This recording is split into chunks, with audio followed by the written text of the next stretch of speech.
Hey guys, welcome to MMA Insider, where we talk about anything and everything related to MMA. In this video, we will look at Oliveira's reaction in the locker room, Alex Pereira's battle with addiction, and finally, Bisping declares the best welterweight.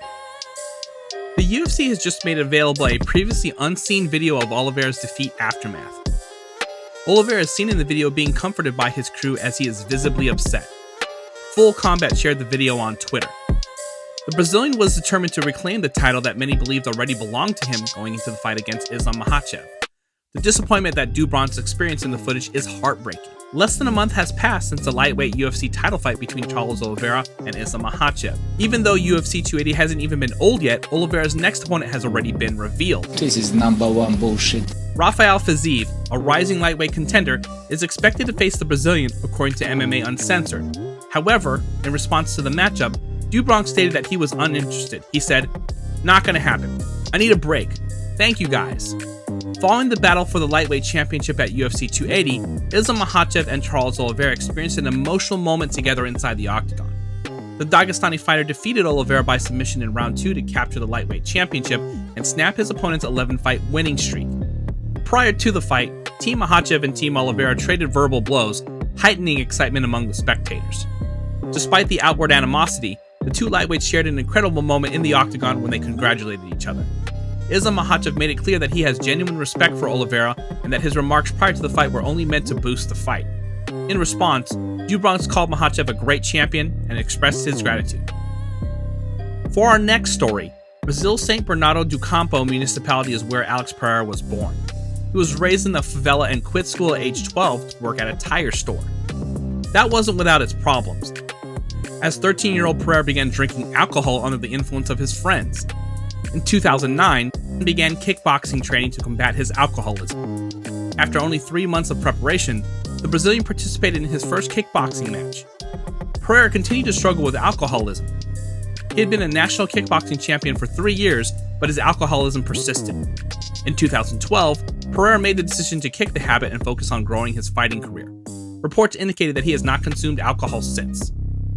In addition to being a WAKO and a WGP champion, Pereira has won the Glory, WGP, and 4 other kickboxing championships. He has amassed a 33-7 kickboxing record. In the main event of UFC 281, Poatan, who is currently dominating the middleweight division in the UFC, will take on Israel Adesanya, a previous opponent in kickboxing. Pereira has defeated Adesanya twice in kickboxing, having defeated the last stylebender in their second encounter with a highlight reel knockout. Now for our last story. This is not a therapy session. Oh, no, but you are... When Leon Edwards fights Kamaru Usman for the 3rd time next year, Michael Bisping is backing him to keep the welterweight belt. Deep into the 5th round of UFC 278, Rocky started the world by KOing the Nigerian Nightmare with a head kick.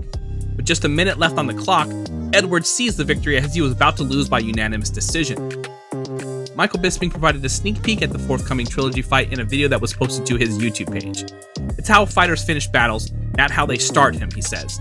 The UFC Hall of Famer has supported Edwards in the rematch in light of this. This is what he had to say. "It doesn't matter how you start, it's how you finish. Usman was doing well, but then Leon Edwards never gave up on himself. I think that's going to give him even more confidence going into the 3rd fight. He's also going to know what he needs to work on and stop the takedown. He's got to do a lot of wrestling for this one, but it wouldn't surprise me if Edwards pulls it off again."